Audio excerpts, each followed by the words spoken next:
أهلا وسهلا فيكم ويسعد أوقاتكم. وصفتنا لليوم هي وصفة البرجر، وصفة شهية كتير وكلنا بنحب ناكلها بالبيت. رح أعملها معكم بطريقة سهلة وسريعة. رح نعمل معكم برجر من اللحمة كتير شهي. رح أعمله كمان بصوص المشروم أو صوص الفطر إذا بتحبوه. ورح أعطيكم سر صغير لحتى يكون طعم اللحمة بالبرجر كتير طري وكتير طيب. تابعوا معي الوصفة للآخر لحتى تشوفوا طريقة العمل. بتمنى منكم إذا أول مرة بتتابعوني تعملوا اشتراك بالقناة ولايك للفيديو إذا عجبكم. في البداية رح أحتاج 600 جرام من اللحمة، لحمة مفرومة.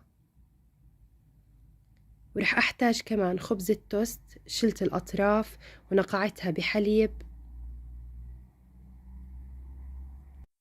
بتركها تقريبا مدة 3 ساعة لحتى تذوب عندي مزبوط. ورح أبدأ هلأ بخلطة اللحمة. رح أنزل ملعقتين من البقدونس، ما رح أكتر بقدونس، وهي الأشياء اختيارية أكيد. إذا بتحبي ما بتحطي بقدونس. رح أحط ملعقتين من البصل مفروم ناعم، ورح أحط بيضة وملعقة من الكاتشب.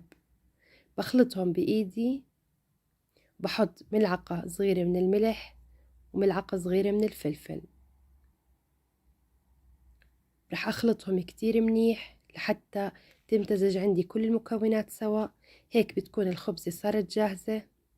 بعملها بإيدي بهذا الشكل لحتى تدوب مزبوط، وبنزلها على اللحمة. بتعطي طعمة ونكهة على اللحمة كتير شهية. من سنين ملتزمة بهالوصفة وعن جد كتير طعمها شهي. هيك صارت عندي جاهزة. بعمل كرة لحتى أتأكد هيك ممتازة. ورح أبدأ هلأ أشكلها. إذا ما كان عندك القالب أنا بشكلها غطا بهذا الحجم. إذا متوفر عندك بتحطي عليه قطعة من النايلون. رح أخذ بإيدي كمية من اللحمة بضغطها على الغطا. إذا الغطا مو متوفر عادي بتقدر بإيدك تعمليها بهذا الشكل. الغطا كتير بيسهل عليكي، أو إذا متوفر قالب البرجر. هيك صارت عندي جاهزة. باخد واحدة تانية بكبسها بإيدي. الغطاء بخلي كل القطع بنفس الحجم.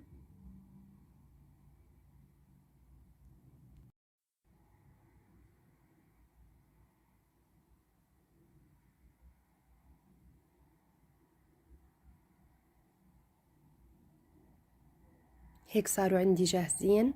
بدخلهم على البراد من تحت تقريبا مدة ربع ساعة فقط.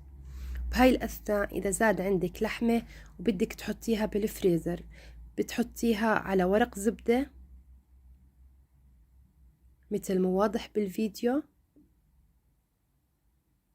بتضل عندك تقريبا 6 شهور بالفريزر، وبتطلعيها بالوقت بدك إياه وبتكون عندك جاهزة. بتقدري كمان تعملي كمية من اللحمة وتفرزيها، كتير بتسهل عليكي. هيك صاروا عندي جاهزين. أنا 600 جرام من اللحمة عملوا عندي 8 قطع من البرجر. برجع بغطيها من فوق بورق زبدة.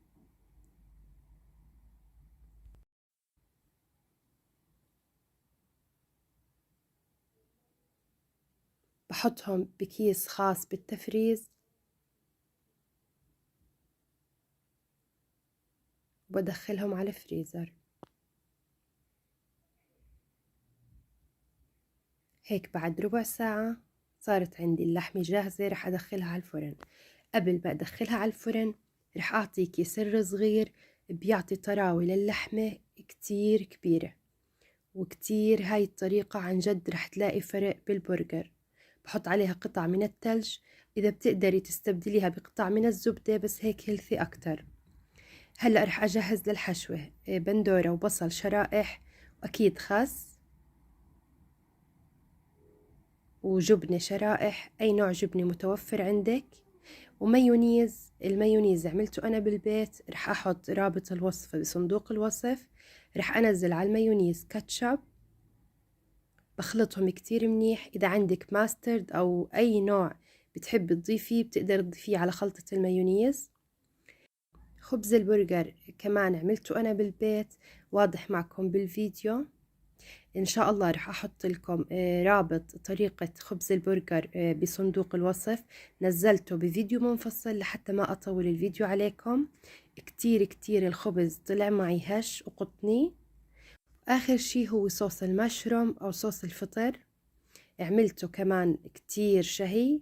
إضافته للبرجر اختيارية بس بيعطي نكهة طيبة. بالنسبة لصوص المشروم حضرت أول شي بمقلة، حطيت زيت ونزلت الفطر،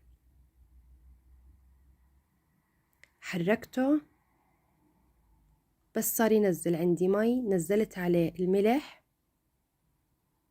وأكيد الفلفل، تركته على جنب لحتى يستوي بس تحريك كل شوي. وبمقلة تاني حطيت ملعقة من الزبدة وملعقة من الطحين. كتير الطريقة سهلة وبسيطة. بحركهم لحتى يمتزجوا مع بعض وبنزل عليهم حليب. هيك صار عندي جاهز. نزلت هلأ الحليب، بنزل الحليب على دفعات مع التحريك المستمر لحتى يصير عندي كريمة جاهزة. أقدر أستغني عن هذا الصوص إذا متوفر عندي قشطة، بقدر أضيف بديل له القشطة أو كريمة الطبخ إذا متوفرة عندك بتسهل عليكي. إذا مو متوفر فقط طحين وزبدة وحليب. بنزل عليها نص ملعقة من الماجي بودرة أو كاري كمان إذا متوفر. هيك صار عندي الصوص جاهز. هلأ بنزله على الفطر،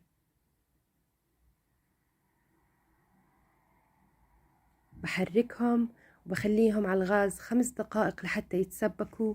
بدي الصوص يكون ثخين شوي بالقوام هاد. هيك صار عندي جاهز وبنزله هلأ على الصحن.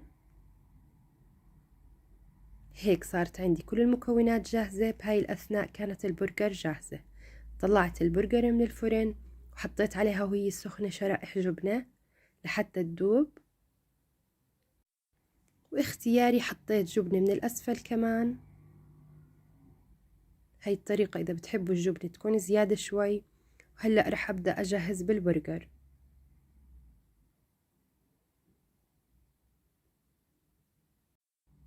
في البداية رح أدهن الخبزة بصوص الكاتشب والمايونيز.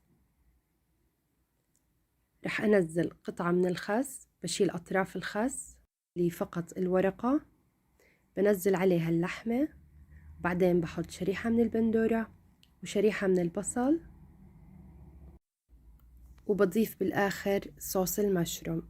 صوص المشروم أو الفطر هو اختياري، بيعطي نكهة طيبة، تقدري تستغني عنه أكيد. بحبه زيادة أنا على البرجر. وآخر شي بغطيها وهيك صارت عندي جاهزة. رح أعمل معكم واحدة تانية بشكل سريع.